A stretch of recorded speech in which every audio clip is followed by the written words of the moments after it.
নৌকার বিজয়। বিএনপির এক নেতা বলছে তার কথা মতোই ভোট দিতে হবে ধানের শীষে। আমি সাবধান করে দিলাম, আমার কথা মতো ভোট দিতে হবে, আমার কথা মতো ভোট দেওয়ার জন্য ব্যবস্থা করতে হবে। অন্যদিকে বিএনপির আরেক নেতা বলছে আমি এখন কিছু করবো না, নির্বাচন হয়ে যাবে তখন খেলাতে বিপক্ষের প্রার্থীর কাছ থেকে নমিনেশনটাকে ছিনতাই করে নিয়ে আসবে।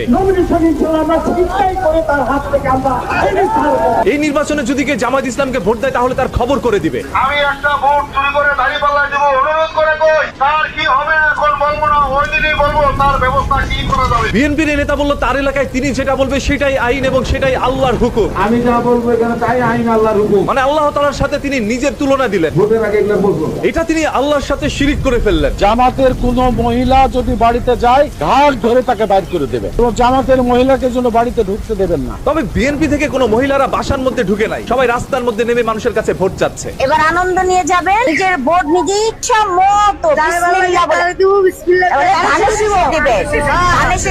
এটাই সব থেকে দুঃখের বিষয়। ভোট দিতে বললো ধানের শীষে আর তিনি ভোট দিবে দাঁড়িপাল্লায়। আফসোস, মহা আফসোস।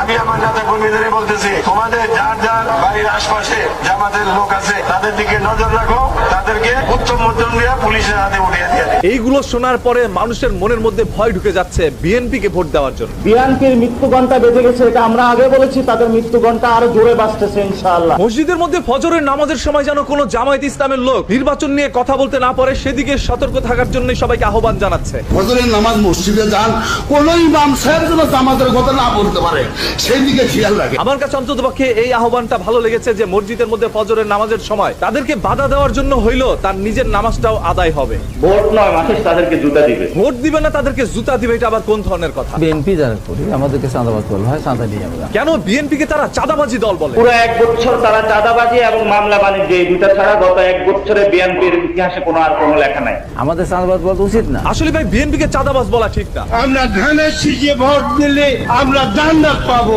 এটা আমরা বলতে পারি। যখন বিএনপির এক নেতা বলছিল ধানের শীষে ভোট দিলে আপনি জান্নাতে যেতে পারবেন, তখনই বিএনপির আরেক নেতা বলল কত বড় ভণ্ডামি এগুলো, এগুলোর সাথে কোনো অবস্থাতে অংশগ্রহণ করবেন না। আমিও এই বিএনপির নেতার সাথে সম্পূর্ণ একমত। জয়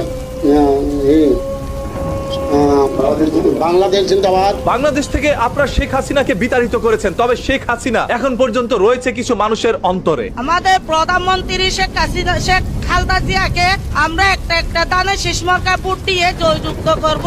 একটা ধানের শীষে ভোটটা দিয়ে পুরো ধানের আটি বাইদা তারপর একসাথে ভোটটা দিয়ে দিয়েন, তাহলে আপনাদের জন্য সহজ হবে। আগামী নৌকার প্রার্থী এই নেতার কথা শুনলে বোঝা যায় নৌকায় বসে তিনি ধান কাটতেন।